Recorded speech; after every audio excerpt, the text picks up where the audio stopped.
This message comes from Greenlight. Ready to start talking to your kids about financial literacy? Meet Greenlight, the debit card and money app that teaches kids and teens how to earn, save, spend wisely, and invest with your guardrails in place. With Greenlight, you can send money to kids quickly, set up chores, automate allowance, and keep an eye on your kids' spending with real-time notifications. Join millions of parents and kids building healthy financial habits together on Greenlight. Get started risk-free at greenlight.com/Spotify.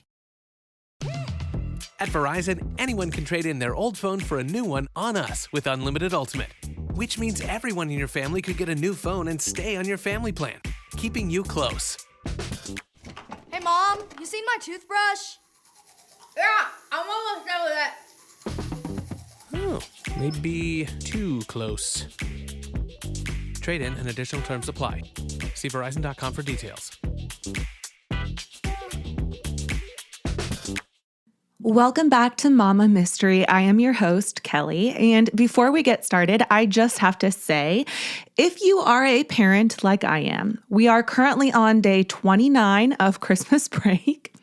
And if you're also like me, you might be wondering, when does it end? Well, for us, it was supposed to end today. And as the kids were on their way to school, we got a text message saying that they were actually going to close the school because our school has no heat. And so all the kids who were already on buses had to get turned around and brought back home. My kids came back home, obviously. And I'm losing my godforsaken mind. So if you don't know this, we live in like Northwest Missouri, just about an hour north of Kansas City. So we did get hit with that blizzard a couple weeks ago. I don't even know. All the days have just run together at this point. But we did get a pretty gnarly blizzard. We got about like 16 inches of snow or something crazy. I can barely make it out of my driveway.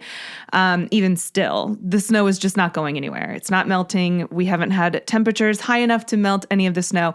So I get it.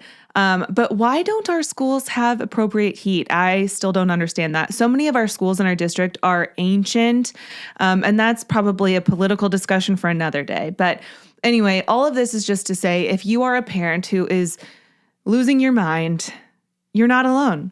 So today's story is going to take us to the serene and picturesque North Shore of Oahu, Hawaii, known for its surfing and a paradise for locals and tourists alike. I haven't been to Hawaii in a very long time, but God, I wish I was there right now. However, the story that we're talking about today obviously is not a positive one. I mean, this is a true crime podcast, but we are talking about the story of Telma Boynville. And we're going to go back to December of 2017 when this beloved kindergarten teacher and mother, her life was brutally cut short, leaving a community stunned and a family devastated. So let's just dive right in.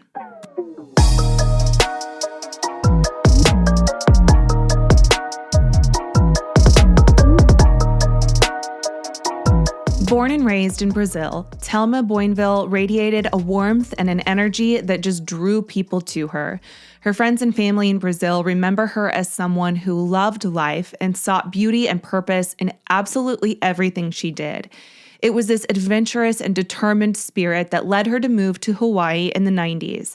Leaving behind the familiarity of her homeland, Telma sought a fresh start in what many consider to be paradise, a place that really mirrored her bright and sunny personality.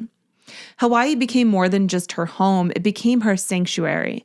The tropical islands offered her not only breathtaking landscapes, but also the perfect environment to pursue her passions. She fell in love with the culture, the people, and the community that she would soon call her own. She married Kevin Emery, a fellow adventurer and surfer, and the two began a life together. Their daughter, Makana, became the center of their world, a symbol of the life that they had built together in Hawaii. The family settled on Oahu's North Shore, a world-renowned surfing destination and a place that embodied the laid-back Hawaiian lifestyle. In fact, Telma's brother-in-law was a world-renowned surfer and very famous for his surfing. So the North Shore was more than just a place to live. It was this perfect match for her and her family's free-spirited nature and love of surfing. She really embraced the lifestyle wholeheartedly. She spent her days surfing, practicing yoga, running, and just immersing herself in the island's natural beauty. Telma's friends and neighbors described her as a radiant soul who embodied the aloha spirit, always smiling, always ready to lend a helping hand. As a kindergarten teacher at Sunset Beach Elementary School, Telma had a profound impact on her students and their families. She was especially known for her patience, creativity, and her genuine care for her students. She believed in nurturing not just her students' minds, but also their spirits, encouraging them to be kind and curious and confident. Colleagues admired her ability to connect with children, especially those who needed a little extra support. Whether it was helping a shy child find their voice or going the extra mile for a struggling student, Telma approached her work with dedication and compassion, and her influence extended beyond the classroom, as parents often sought her guidance and support, knowing that she genuinely cared for their children's well-being.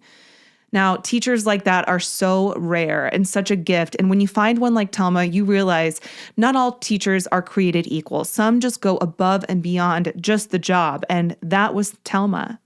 But Telma's life was not without its challenges. Financial constraints occasionally weighed heavy on her family as they navigated the high cost of living in Hawaii on a teacher's offensively low salary.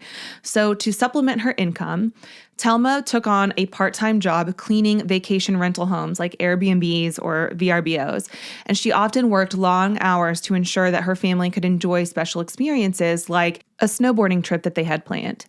Now, on the morning of December 7th of 2017, the day began like any other for Telma Boynville and her 8-year-old daughter, Makana. Since Telma's family had this big snowboarding trip planned for the holidays, to help fund the vacation, Telma was working that second job cleaning a rental. She planned to clean a 2-story vacation property located on Pupukia Road. The property was a beautiful rental home, soon to host some Australian tourists who were scheduled to arrive later that day. Now, to keep Makana entertained during the cleaning, Telma brought her daughter along and then set her up in the car with a movie. And before you flip out, you have to remember that in the safety and familiarity of this close-knit community, this was not seen as a risk to people who lived there. The North Shore was a peaceful place, one where people felt secure even leaving their doors unlocked. So Telma did not think twice about leaving Makana in the car with a movie. And honestly, it's probably for the best that she did. Her plan was simple. She was going to finish the cleaning job and then just return home to enjoy the rest of the day with her family. However, what waited inside the house was something that no one could have anticipated. Telma walked into the house carrying her cleaning supplies and began her routine. She was going to take some laundry out of the dryer, set up some fresh flowers. Like, it should not have taken that long. But she could not have known that 2 people were already inside the home. 23-year-old Stephen Brown and his girlfriend, 20-year-old Haley Dandurand. The couple had broken into the house earlier that day, intent on burglarizing it. But when Telma walked in on their crime, they viciously attacked and killed her. Then Stephen, covered in Telma's blood, went out to the car and found Makana. As he pulled Makana out of the car, he told this 8-year-old little girl, "We just killed your mom." And then he carried her into the house with Haley following behind him. The 2 then brought her into a bedroom, put her on a bed, gagged her, and tied her up, taping her mouth shut, and then put a bag over her head and left her there for hours. Later, when the Australian tourists finally arrived for their check-in, they walked into a nightmare. They found Telma's lifeless body in a pool of blood and immediately ran out of the house and called police, not knowing that there was an 8-year-old right upstairs, tied to a bed, but miraculously still alive. Officers discovered an unimaginable scene of violence. Telma's body had countless injuries inflicted by multiple weapons, including a baseball bat, a machete, a hammer, a meat tenderizer, and knives. The autopsy revealed blunt and sharp force trauma, with all injuries sustained while she was still alive, underscoring the unimaginable suffering that she endured before she died. The only sliver of a silver lining is that Makana didn't have to see her mom in that condition. After the attack, Stephen and Haley escaped in Telma's truck, and the police quickly tracked down Telma's stolen truck and then arrested Stephen Brown and Haley Dandurand at a nearby Walmart. The couple showed absolutely no signs of remorse. They were seen smirking and laughing at cameras. Stephen then got combative during his arrest, reportedly shouting, "Just shoot me, I deserve this." And similarly, Haley told the cops, "My life is over, just shoot me in the head." But perhaps the most disturbing thing about this story is what happened next. As if the actual attack wasn't disturbing enough, Haley was found wearing Makana's backpack on her back and Telma's earrings in her ears. She took the earrings off of Telma's dead body and put them in her own ears. Just sit with that for a moment. This is an evil, vile waste of a human being. These people are fucking monsters, and it gets worse. When the police put bags over Stephen and Haley's hands to preserve evidence because they were bloody, they literally had dried blood on their hands. Stephen started biting and chewing off the bags so that he could start licking his hands, saying, "If you're not going to help me, I'm going to help myself." Both of these murderers had just the most callous display of indifference to the lives that they just shattered. And that thought alone is truly terrifying, to know that people like this exist in the world and walk among us, even in serene places like Hawaii. After their arrest, Stephen and Haley were brought into the Honolulu Police Department, and as they were led into the station, they both smirked at the cameras. Stephen's curly green clown hair hung over his face down to the tip of his nose, emulating a real-life Joker character.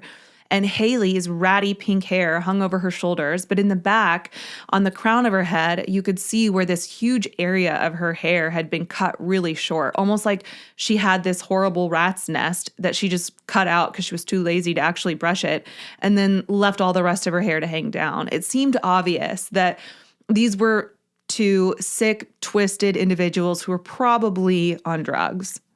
Following their arrest, Stephen and Haley were charged with a litany of crimes, including second-degree murder, kidnapping, and burglary.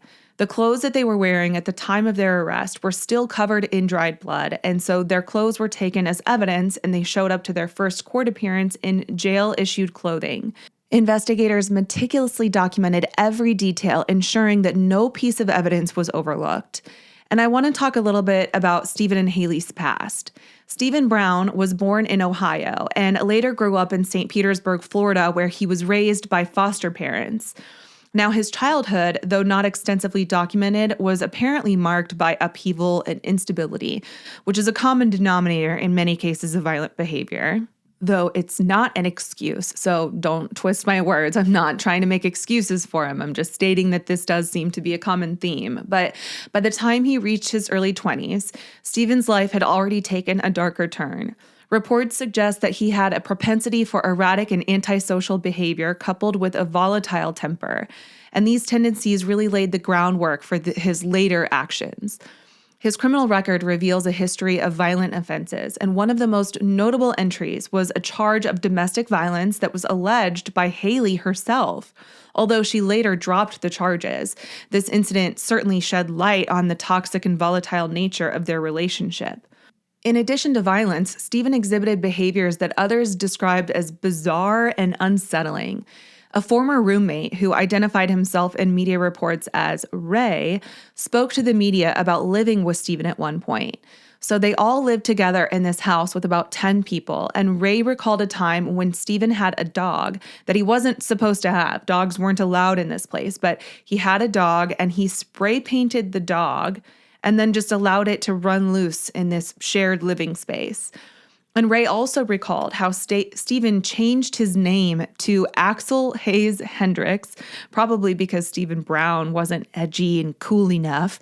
And he started subtly writing his name in all the rooms in the house, almost like an Easter egg hunt of finding where he left his name throughout the house. And disturbingly, he actually did this in the Airbnb where Telma was found. He wrote his name in blood, or what appeared to be blood anyway, on one of the door frames of the house. He wrote Axel. Now, Haley Danduran was originally from Bend, Oregon, a town far removed from the chaos that she later brought to Hawaii. Unlike Stephen, her background appears to have been relatively stable, at least on the surface. However, as she reached her teenage years, signs of rebellion and instability began to emerge. By the time Haley moved to Hawaii, she had already developed a reputation for being unpredictable. Former friends described her as someone who thrived on spontaneity, often making impulsive and irrational decisions. She sounds like she's just immature, but she met Steven just a few months before Telma's murder, and their relationship was almost instantly toxic, which we're all shocked. And Haley's former roommates described her as unpredictable and dangerous, and before Telma's murder, she had been accused, along with Steven, of trespassing and other burglaries. And just to give you guys a little idea of who we are dealing with, I'm going to play you guys a clip of Axel and Haley talking to the camera, and you can just hear how removed from reality they both are. We just died. Again. This is our dying video. Yeah. It was nice knowing you, world. Sort of. Not really. Not really. Mostly bullshit. Yeah. Thank you, Satan, for all you've done. By fucking me in the ass with a cactus. It's been nice. It's been real lovely. Yeah, I really appreciate it. You're a real nice guy. Anyway, this is us checking out. It's been real. It's been fun. Goodbye. Anarchy.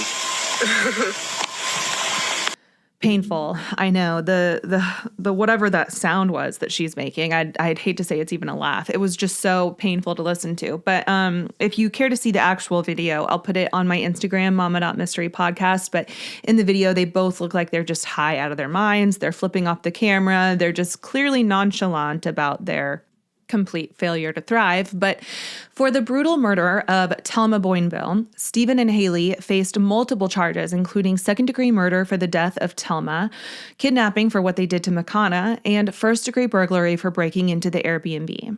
For the second-degree murder charge, the potential sentence was life in prison with or without parole, but parole eligibility would require serving at least 20 years in prison.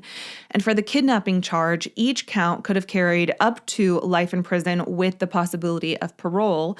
And then for the first-degree burglary charge, the potential sentence is a max of 20 years in prison. Now, Stephen Brown faced additional considerations when it came to his charges. The court took into consideration his behavior during his arrest, noting that his resistance and statements like, "just shoot me, I deserve this," and then, of course, biting off the bag so he could lick his hands, this all highlighted his defiance and his lack of remorse. The prosecution also sought to establish that his actions were premeditated and carried out with extreme cruelty. And these considerations were essential for pursuing an extended sentence without the possibility of parole. And for Haley, her defense team tried to portray her as a victim of Steven's coercion and influence, seeking a separate trial and also seeking a reduced bail so that she could go spend time with her family back in Oregon while she awaited trial. But thankfully, she was denied that request and sat in jail until her trial, like she absolutely deserved. Now, Steven and Haley were tried separately, and Steven's trial was initially delayed for 5 years due to a combination of defense motions, prosecution preparations, and then, of course, procedural delays exacerbated by the COVID-19 pandemic. Early in the case, the defense sought to exclude certain evidence, arguing that the crime scene photos and details about the brutality of the murder might unfairly prejudice the jury. Which, that just blows my mind. Like, this is the crime we're talking about. This is the crime that this person allegedly committed. So why on earth would we exclude this evidence? But the judge allowed the evidence, citing its relevance to the case, thankfully. And the prosecution, which was led by Deputy Prosecutor Scott Bell, opened with a chilling account of the crime. Bell described the gruesome details of Telma's murder, emphasizing the multiple weapons used and the vile nature of the attack.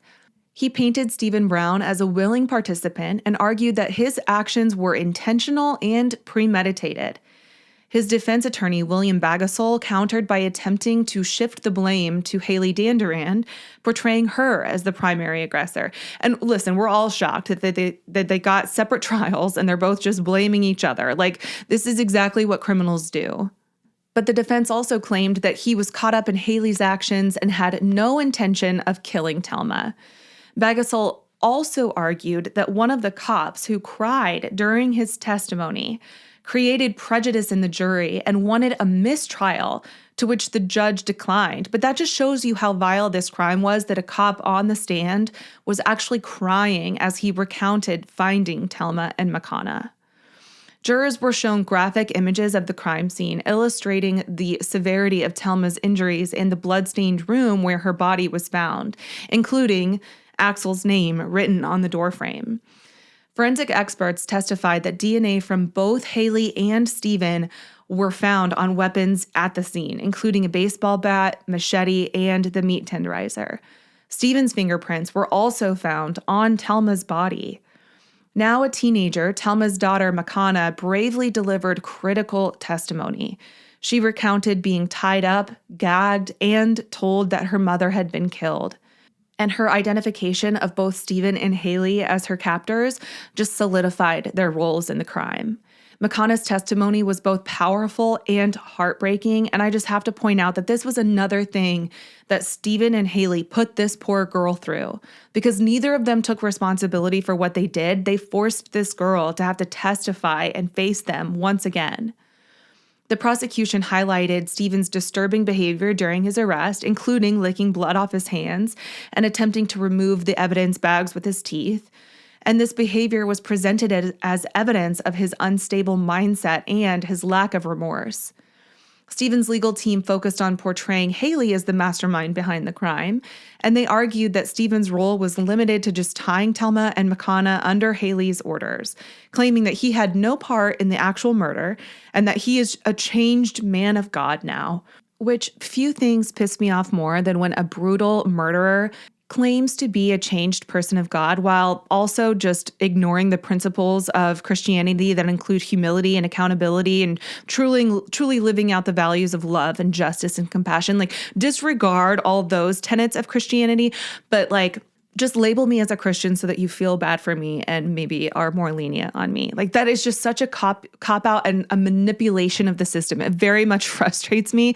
Not to say that some people aren't, changed in jail by their faith, but I just feel like this person in particular was not using it in a genuine way. Anyway, sorry for the rant, but he even took the stand and testified, Stephen did, maintaining that he had no intention of harming Telma. He described at one point leaving the room during the attack and then returning to find Haley covered in blood, as if she was the one that did absolutely everything to Telma. But this claim was contradicted by forensic evidence and witness testimonies. Prosecutors also dismantled his claims, pointing to the physical evidence that directly implicated him in the murder. DNA, fingerprints, and witness testimony all confirmed his active participation in the crime, and they emphasized the callousness of the crime, noting the excessive violence and the fact that Telma's injuries were all inflicted while she was still alive. The jury deliberated for only a few hours before coming back and finding Stephen Brown guilty on all charges. He was sentenced to life with the possibility of parole, plus 20 years for the kidnapping, and another 20 years for the burglary charges. And the judge ordered that they all be served consecutively, so back to back. He will have to serve at least 60 years if the paroling authority sets the minimum for life at 20 years before becoming eligible for parole. So he will be approximately in his 80s before he's eligible. Now let's talk about Haley's trial. So her legal team successfully argued for her to be tried separately from Stephen. And of course, she claimed that she was a victim of his coercion and his violence. They sought to portray Stephen Brown as the mastermind behind the crime, arguing that he coerced Haley into participating. And they also pointed to Stephen's history of domestic violence, including that previous charge of abuse against Haley, as evidence that she was acting under duress. And the defense also explored using PTSD and battered spouse syndrome to justify her actions. However, no substantial evidence of ongoing abuse or mental health diagnoses was ever presented to substantiate any of these claims. The prosecution presented DNA evidence and fingerprints that placed Haley at the crime scene, implicating her in both the murder and the kidnapping. And they also reminded the jury that she was found wearing Telma's earrings in her ears and that she was carrying Makana's backpack when she was arrested. And this was all evidence that the prosecution used to highlight her callousness and her lack of remorse. Makana's testimony was critical. She identified both Haley and Stephen as the individuals who abducted and tied her up, and her detailed account contradicted the defense's argument that Haley was just a passive participant or a bystander. And the prosecution also argued that the pair entered the property with the intent to commit a violent crime, pointing to the weapons used and the overkill nature of Telma's murder. Why would they bring weapons like a machete if they only intended on stealing items from the home? Ultimately, it didn't take long for the jury to find her guilty as well, on charges of second-degree murder, kidnapping, first-degree burglary, and unauthorized possession of personal information because she had stolen Telma's wallet, ID, and credit cards, and they were found on her body, like on her person, as well as unauthorized control of a propelled vehicle for stealing Telma's car. Judge Rowena Somerville imposed the following sentences. Haley received 2 life terms with the possibility of parole for murder and kidnapping to be served consecutively, 20 years for the first-degree burglary to be served after the life sentences, and then 10 years for unauthorized possession of personal information and 1 year for using the stolen truck, served concurrently with the burglary term. So in total, Haley must serve at least 60 years before becoming eligible for parole, meaning she too will be in her 80s before she's eligible, and hopefully she just dies there. And I don't feel bad saying that. Now, I want to end today's episode with honoring Telma's memory. After the horrific crime, the North Shore community really rallied to support Telma's family. Vigils were held to honor her memory, highlighting her contributions as a teacher and as a friend. Her husband, Kevin, spoke at one of the gatherings, astonishing many by expressing his forgiveness toward his wife's killers. He later revealed that he forgave them to prevent hate from consuming him.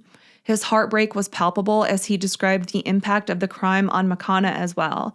The young girl was plagued by nightmares, terrified of the dark, and traumatized by the events that she witnessed. But despite these challenges, Makana has demonstrated incredible resilience, as seen in her courage during the trials and her ability to speak publicly about her trauma. Makana has honored her mother's memory in various ways, including creating artwork and writing letters, and Kevin has shared that she still celebrates Mother's Day by creating cards for Telma. As an avid surfer, Telma spent much of her life on the waves, and friends and family have honored her memory by holding paddle-out ceremonies, which is a traditional Hawaiian tribute where surfers paddle into the ocean to form a circle to celebrate the life of someone that has passed. Some who knew Telma have taken up causes related to protecting Hawaii's environment also, reflecting her deep appreciation for nature. Her love for the outdoors continues to inspire others to preserve the beauty of the islands that she cherished. Telma Boynville is remembered for more than just the tragic circumstances of her death. She's remembered for the beautiful, vibrant life she lived. Her love for her family, dedication to her students, and passion for her community ensure that her memory endures as a source of inspiration and hope. Thank you so much for listening to this episode of Mama Mystery. We will be back Tuesday with another case. And until then, Mama Mystery out. Bye.